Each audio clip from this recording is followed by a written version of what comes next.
Review 2. Tides of Courage.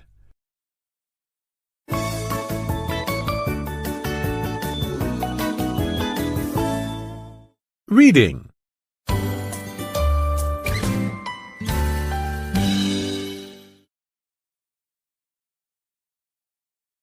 Fish, the old man said. Fish, you are going to have to die anyway. Do you have to kill me too? You are killing me, Fish, the old man thought, but you have a right to. Never have I seen a greater or more beautiful or a calmer or more noble thing than you, brother. Come on and kill me. I do not care who kills who.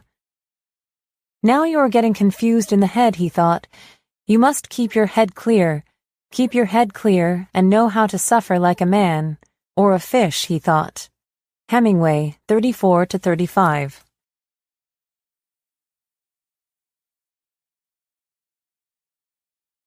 From this quote, it is clear that the strong-willed old man refuses to accept defeat when wrestling with the fish.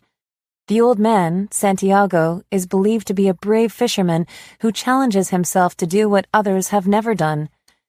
He is the main character in American writer Ernest Hemingway's 1952 novella, The Old Man and the Sea. Hemingway always sought adventure and competition in his life, and he especially admired human courage, willpower, and strength, both mental and physical. His inspiring stories reflect his own character and values.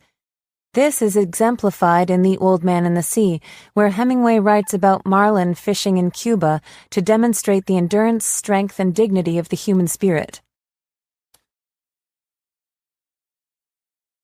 The story begins with Santiago having gone 84 days without catching a big fish.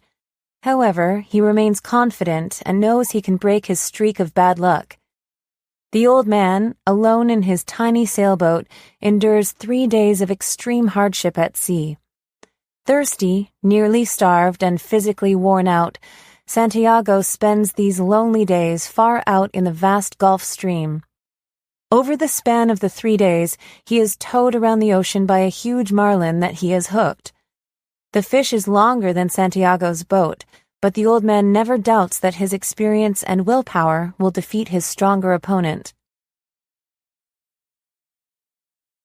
Santiago nears his breaking point. He constantly talks to himself, giving himself encouragement. He also chats to the fish, with whom he feels a special bond. Somehow, Santiago finds the strength to capture the fish.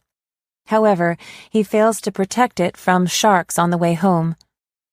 This means that he voyages back to his village without the great fish.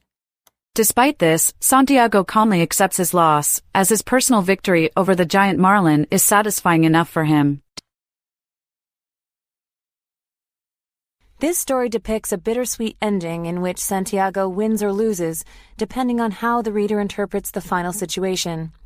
In this novel, Hemingway manages to include many of his personal guiding principles: the commitment to adventure, the importance of strength in mind and body, and the need for dignity. Santiago is a perfect representative of them throughout the novel.